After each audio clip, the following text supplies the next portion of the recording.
is a detailed chapter-by-chapter summary of Consciousness Explained by Daniel C. Dennett. Introduction. Explaining Consciousness. Dennett opens with the bold claim that the book provides a comprehensive explanation of consciousness, one that challenges traditional conceptions. He introduces the concept of the Cartesian theater, the flawed idea that there is a central place in the brain where everything comes together for a unified experience. Dennett sets the stage for his multiple drafts model as a counter to this view. He insists that consciousness does not occur in a single place, nor at a single time, but rather emerges from various processes distributed throughout the brain. Chapter 1. A cup of tea. Dennett uses an everyday event, a cup of tea spilling, to illustrate how our perceptions and conscious awareness are not as seamless or reliable as we assume. He introduces the notion that our experience of events is edited and revised retrospectively, and that consciousness is more of a narrative construction than a real-time broadcast. This sets the foundation for questioning the introspective certainty we often ascribe to our own minds. Hasher.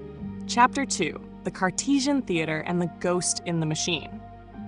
This chapter critiques the dualistic notion that consciousness requires a self, observing a stream of experience from a privileged position in the brain. Dennett argues that such a model is not only unscientific, but also unnecessary. He begins to elaborate on a more distributed, mechanistic view of mental activity, where there is no inner homunculus, but rather various processes giving rise to what we call consciousness. Chapter 3. A Visit to the Phenomenological Garden. Dennett critically examines phenomenology, the philosophical approach that emphasizes direct, first-person experience. While recognizing its insights, he also highlights its limitations, particularly when phenomenologists ignore scientific findings. He argues that introspection is unreliable and that subjective reports must be checked against what is known about the brain and behavior. Chapter 4. Time and the Observer. Here, Dennett introduces the idea of Orwellian and Stalinesque revisions, metaphors for how the brain might post-process sensory input either before or after a decision is made about what happened. He uses visual illusions and experiments to show that our sense of temporal sequence is not always accurate. These insights reinforce the idea that consciousness is not a linear or centrally orchestrated phenomenon. Chapter 5. The Multiple Drafts Model. This is a central chapter in which Dennett outlines his alternative to the Cartesian theater.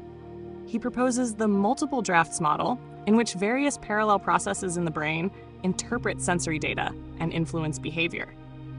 There is no single definitive narrative, but rather competing interpretations that may gain dominance. Consciousness, in this model, is not a place where things are presented, but a process of continual editorial revision. Chapter 6. The Reality of Consciousness.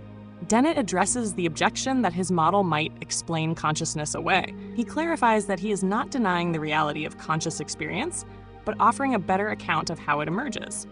Consciousness, he argues, is real, but not what we intuitively think it is. It is the product of distributed brain activity that has no single focal point. Chapter 7. The Evolution of Consciousness. This chapter traces the evolutionary origins of consciousness. Dennett contends that consciousness evolved gradually and serves as a collection of cognitive tools for solving complex problems. He rejects the notion of a magical threshold moment when consciousness suddenly appeared. Instead, he describes a continuum of mental capacities developed over time through natural selection. Chapter 8. The Turning Point. Dennett reflects on how language and culture played a pivotal role in expanding and reshaping consciousness. The ability to share thoughts, create symbols, and reflect on experiences allowed for the construction of richer internal narratives. He introduces the idea that human consciousness is deeply tied to our capacity for language, metaphor, and cultural learning. Chapter 9. The Role of the Self. In this chapter, Dennett argues that the self is not an essential fixed entity, but a user illusion generated by the brain. The self is akin to a center of narrative gravity, a construct that arises from the stories we tell about ourselves. This conception challenges traditional views of identity and suggests that self is more a process than a thing. Chapter 10. Consciousness as Fame in the Brain. Dennett proposes a provocative metaphor. Consciousness is like fame in the brain. Just as certain events or individuals achieve prominence in a culture without a central authority, certain mental contents become conscious by gaining influence across multiple cognitive systems. No single area or mechanism determines what becomes conscious. It emerges from a network of interactions and reinforcement. Chapter 11, The Narrative Center of Gravity. Building on the previous chapter, Dennett expands on the idea of the narrative self. He compares it to a fictional character that gains coherence over time through storytelling. He suggests that our sense of continuity and identity is constructed retrospectively, and that this narrative center helps organize our experiences and decisions, even though it is not located anywhere specific. Chapter 12, The Reality of Selves. Here, Dennett tackles the implications of his model for our understanding of personal identity. He argues that just because the self is a fiction does not make it unimportant. Much like a fictional character in a novel can have a real influence, our constructed selves shape our actions, relationships, and moral lives. He proposes that we take responsibility for the kind of narrative we construct about ourselves. Chapter 13, Qualia Disqualified. This chapter confronts the idea of qualia, the supposedly ineffable intrinsic qualities of subjective experience. Dennett argues that qualia are a philosophical artifact sustained by confused intuitions and introspective unreliability. He suggests that once we understand how the brain constructs experience, the need for qualia as special, irreducible properties evaporates. Chapter 14, Explaining Consciousness. In the concluding chapter, Dennett reasserts that his model, though counterintuitive, offers a more accurate, scientific account of consciousness. He acknowledges the discomfort it may cause, especially for those invested in traditional or mystical notions of the mind. However, he insists that by abandoning the myths and metaphors of old, we can better understand what consciousness really is. An emergent decentralized phenomenon shaped by evolutionary, computational, and cultural forces.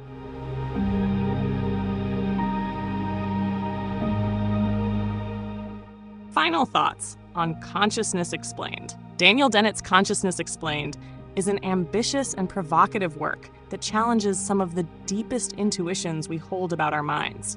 At its core, the book is a sustained argument against dualism, essentialism, and the lingering myth of the Cartesian theater. The idea that somewhere in the brain there is a central observer watching our experiences unfold in real time. Instead, Dennett offers a decentralized, mechanistic, and naturalistic view of consciousness. His multiple drafts model portrays consciousness not as a unified stream, but as a dynamic and distributed set of processes in constant revision. The self is likewise reinterpreted, not as a metaphysical substance or stable identity, but as a narrative construct, a center of gravity for our thoughts, memories, and behaviors. This model allows for the emergence of a coherent sense of identity without requiring any immaterial soul or central command. Dennett's philosophical stance is rooted in cognitive science, evolutionary biology, and information theory. He invites readers to accept that our intuitions about consciousness, so often formed from introspection and cultural stories, are misleading. Though some may find this disquieting, Dennett argues that clarity, not comfort, should be our guide in understanding the mind. By rejecting the notion of irreducible qualia and the assumption that consciousness must be mysterious, Dennett positions himself firmly against both mysticism and armchair philosophy. In doing so, he provides a framework that is open to empirical investigation and compatible with ongoing research in neuroscience and artificial intelligence. Ultimately, Consciousness Explained does not offer a single, final answer to the question of consciousness. Rather, it dissolves the question as traditionally posed and replaces it with a new, more fruitful way of thinking. It is a book that demands rereading and reflection, not only for its content, but for its method, a blend of rigorous argument, thought experiment, and philosophical storytelling. In doing so, it profoundly reshapes the way we think about what it means to be conscious, to be a self, and to be human.